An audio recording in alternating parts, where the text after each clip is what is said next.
નમસ્તે વિદ્યાર્થી મિત્રો, વિષય આંકડાશાસ્ત્ર ધોરણ 12 ભાગ 2 પ્રકરણ 4 લક્ષ. આજના વિડીયોમાં આપણે હવે લક્ષ આધારિત અલગ અલગ દાખલાઓનો અભ્યાસ કરવાનો છે. આના આગળના વિડીયોમાં આપણે લક્ષની થિયરી અને લક્ષના અલગ અલગ સૂત્રો અને માહિતીની સમજૂતી મેળવી લીધી હતી. હવે આપણે માનાંક, અંતરાલ અને સામીપ્ય સ્વરૂપના દાખલાઓનો અભ્યાસ કરવાનો છે. ઉદાહરણ નંબર 1, પેજ નંબર 143 ઉપર રકમ વાંચું છું, એમાં ધ્યાન આપો. સૌપ્રથમ એમાં કઈ બાબતો સમજાવેલી છે અને આપેલી છે, આપણે એક એક બાબતોને ક્રમાનુસાર ધ્યાનમાં લેતા જઈએ. જો સૌપ્રથમ પહેલાં રકમમાં આપેલું છે n કૌંસમાં 5 અલ્પવિરામ 0.2 ને માનાંક અને અંતરાલ સ્વરૂપમાં રજૂ કરો. આપણને બે સ્વરૂપ પૂછ્યા છે. પહેલું પૂછ્યું છે માનાંક અને બીજું પૂછ્યું છે અંતરાલ સ્વરૂપ પૂછ્યું છે. હવે સૌપ્રથમ આપણે આમાંથી કિંમત મેળવી લઈએ તો જે આપેલું છે એ સામીપ્ય સ્વરૂપ આપેલું છે. કયું આપ્યું છે? સામીપ્ય. તો સામીપ્યમાં શું થાય તો કે n એ ડેલ્ટા થાય. એટલે તમને આના ઉપરથી એ અને ડેલ્ટાની કિંમત મળી જશે. એની કિંમત કેટલી થશે તો કે 5. ડેલ્ટાની કિંમત કેટલી થશે તો કે 0.2. એટલે તમને સૌપ્રથમ પહેલાં બે કિંમત મળી ગઈ, એ અને ડેલ્ટા. હવે એક એક સ્વરૂપ આપણે મેળવતો જાય. પહેલું સ્વરૂપ આપણે મેળવી માનાંક.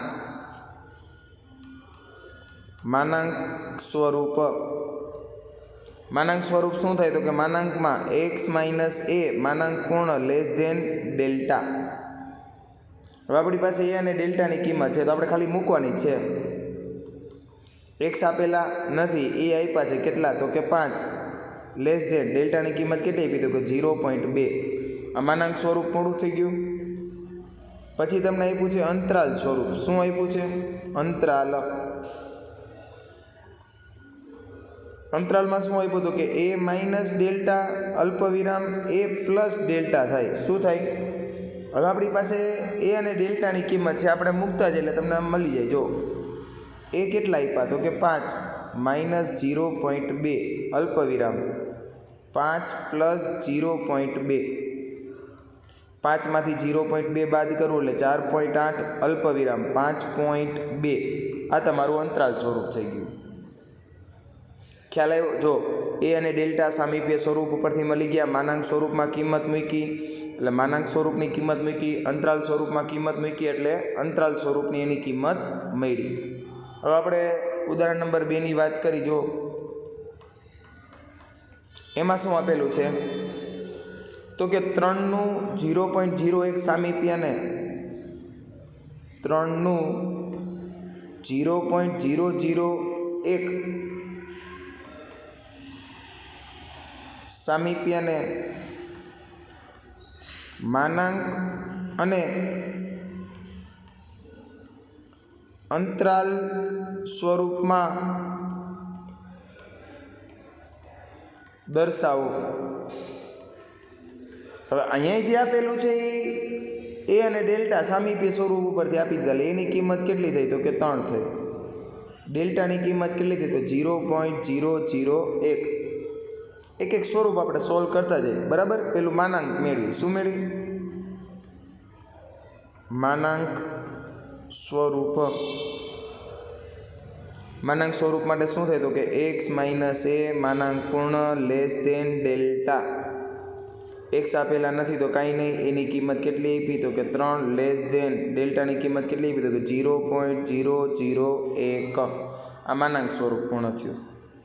હવે આપણે વાત કરી અંતરાલ સ્વરૂપની. શેની? અંતરાલ સ્વરૂપ.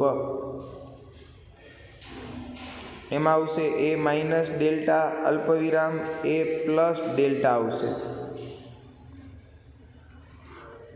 હવે આપણે એની કિંમત મૂકી. ચાલો, એ કેટલા આવ્યા તો કે 3 માઇનસ 0.001. અહીંયા 3 પ્લસ 0.001. 3માંથી 0.001 બાદ કરો એટલે 2.999 અલ્પવિરામ 3.001. આ તમને એનું અંતરાલ સ્વરૂપ મળ્યું. એટલે જો અહીંયા પણ દાખલામાં સામીપ્ય સ્વરૂપ આપ્યું હતું અને સામીપ્ય સ્વરૂપ ઉપરથી આપણે અંતરાલ સ્વરૂપ અને માનાંક સ્વરૂપની કિંમત મેળવી લીધી. હવે આપણે આગળ વાત કરી ઉદાહરણ નંબર 3ની. એમાં જો શું આપ્યું છે તો કે માનાંકમાં x પ્લસ 1 માનાંક પૂર્ણ લેસ ધેન 0.5 આપ્યું અને આના પરથી સામીપ્ય અને અંતરાલ મેળવો. આના પરથી સામીપ્ય અને અંતરાલ સ્વરૂપ મેળવો એવું આપણને કીધું છે. હવે જો ખરેખર આ માનાંકમાં કિંમત આપી, જો માનાંકમાં માઇનસ આપે ને ખરેખર માનાંક સ્વરૂપ થાય શું? જો માનાંક સ્વરૂપ થાય શું ખરેખર તો કે માનાંકમાં x માઇનસ a માનાંક પૂર્ણ લેસ ધેન ડેલ્ટા થાય. જો અહીંયા કિંમત પ્લસ આપે તો માઇનસ લેવાની, માઇનસ આપે તો પ્લસ, એટલે તેથી આપણે એમ કહી શકીએ કે એની કિંમત -1 છે અને ડેલ્ટાની કિંમત 0.5 છે. જો એ પ્લસ આપે તો માઇનસ લેવાના અને માઇનસ આપે તો પ્લસ લેવાના. હવે એક સ્વરૂપ આપણે મેળવતા જઈએ. પેલું મેળવી સામીપ્ય સ્વરૂપ. સામીપ્ય સ્વરૂપ, સામીપ્ય સ્વરૂપ શું થાય તો કે n એ ડેલ્ટા થાય. n આપણી પાસે નથી, એની કિંમત -1, ડેલ્ટાની કિંમત 0.5. હવે આપણે વાત કરી અંતરાલ સ્વરૂપની. અંતરાલમાં સૂત્ર શું થાય તો કે a માઇનસ ડેલ્ટા અલ્પવિરામ a પ્લસ ડેલ્ટા. એની કિંમત કેટલી આવી તો કે -1 ડેલ્ટાની કિંમત કેટલી આવી તો કે -0.5. -1 પ્લસ 0.5, માઇનસ માઇનસ પ્લસ થશે. હવે અહીંયા 1 - 0.5 કરીએ એટલે આવશે -1.5 અને 1માંથી 0.5 બાદ કરીએ એટલે -0.5 આવશે. હવે આપણે વાત કરી ઉદાહરણ નંબર 4ની.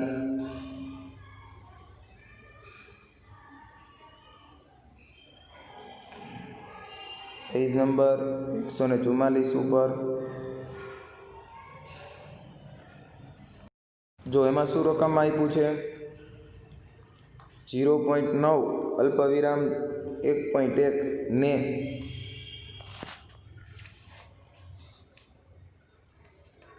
સામીપ્ય અને માનાંક સ્વરૂપમાં લખો. હવે આ જે સ્વરૂપ આપેલું છે ને એ અંતરાલ સ્વરૂપ છે. આપણને રકમમાં આપ્યું છે ને એ અંતરાલ સ્વરૂપ કહેવાય. કયું સ્વરૂપ કહેવાય? અંતરાલ સ્વરૂપ શું થાય તો કે a માઇનસ ડેલ્ટા અને a પ્લસ ડેલ્ટા. તો આના ઉપરથી હું લખી શકું કે a માઇનસ ડેલ્ટા બરાબર 0.9, a પ્લસ ડેલ્ટા બરાબર 1.1. આવું લખી શકીએ આપણે. એ સમીકરણને સરખાવી દઈએ. ડેલ્ટા ડેલ્ટા ઉડી ગયા. 2a બરાબર 2 ગુણાકારમાં સામે જાય તો ભાગાકારમાં, એટલે એનો જવાબ આવશે 2/2 એટલે 1. a માઇનસ ડેલ્ટા બરાબર 0.9, જ્યાં a બરાબર 1 લઈ. કેટલા લઈ? એટલે 1 માઇનસ ડેલ્ટા બરાબર 0.9, 0.9 સામે જાય તો પ્લસ, એટલે ડેલ્ટા બરાબર 1 માઇનસ 0.9, ડેલ્ટાની કિંમત આવશે 0.1. એ અને ડેલ્ટા મળી ગયા. હવે આપણે એક સ્વરૂપ મેળવતા જઈએ. પેલું મેળવી અંતરાલ સ્વરૂપ મેળવી. શું મેળવી? માનાંક સ્વરૂપ પેલું મેળવી. અંતરાલ તો આપણને રકમમાં આપ્યું છે. માનાંક સ્વરૂપ શોધી. માનાંક સ્વરૂપનું સૂત્ર શું થશે તો કે માનાંકમાં x માઇનસ a માનાંક પૂર્ણ લેસ ધેન ડેલ્ટા. માનાંકમાં x માઇનસ 0. એની કિંમત આપી 1, માનાંક પૂર્ણ લેસ ધેન ડેલ્ટા. કેટલા આપ્યા છે તમને જો તો કે 0.1. હવે આપણે સામીપ્ય સ્વરૂપ શોધી. સામીપ્ય સ્વરૂપ એ આવશે n એ ડેલ્ટા. n તો છે નહીં, એની કિંમત 1, ડેલ્ટાની કિંમત 0.1. આ રીતે એની કિંમત શોધી અને એની ગણતરી કરવામાં આવે છે. હવે ઘણીવાર એનું છિદ્રિત સ્વરૂપ પણ મેળવવામાં આવે. તો છિદ્રિત સ્વરૂપ પણ એનું એક છિદ્રિત સ્વરૂપનું આવું સૂત્ર થાય. સમજૂતી આપું છું, ધ્યાન આપો. એનું છિદ્રિત ડેલ્ટા સ્વરૂપ આવું થાય. આ સમજૂતી માટે છે કે ભાઈ જ્યારે વિવૃત સંવૃત અંતરાલ આપેલા હોય તો a માઇનસ ડેલ્ટા અલ્પવિરામ a પ્લસ ડેલ્ટા છગડીયા કૌંસમાં એ આને છિદ્રિત સ્વરૂપ કહેવામાં આવે છે, જેને n ડેલ્ટા a ડેલ્ટા વડે દર્શાવવામાં આવે છે.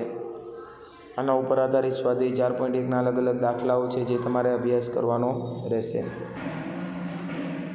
જો અહીંયા થોડીક થિયરી છે. એક્સ કિરણ એનો અર્થ સમજાવું છું. ધ્યાન આપો કે એક્સ કિરણ એ કેવી રીતે શોધવામાં આવે છે.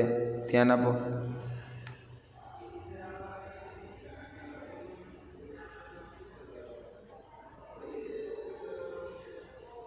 એક્સ કિરણ એનો અર્થ જોઈએ કે ભાઈ એક્સ કિરણ એ કેવી રીતે શોધવું.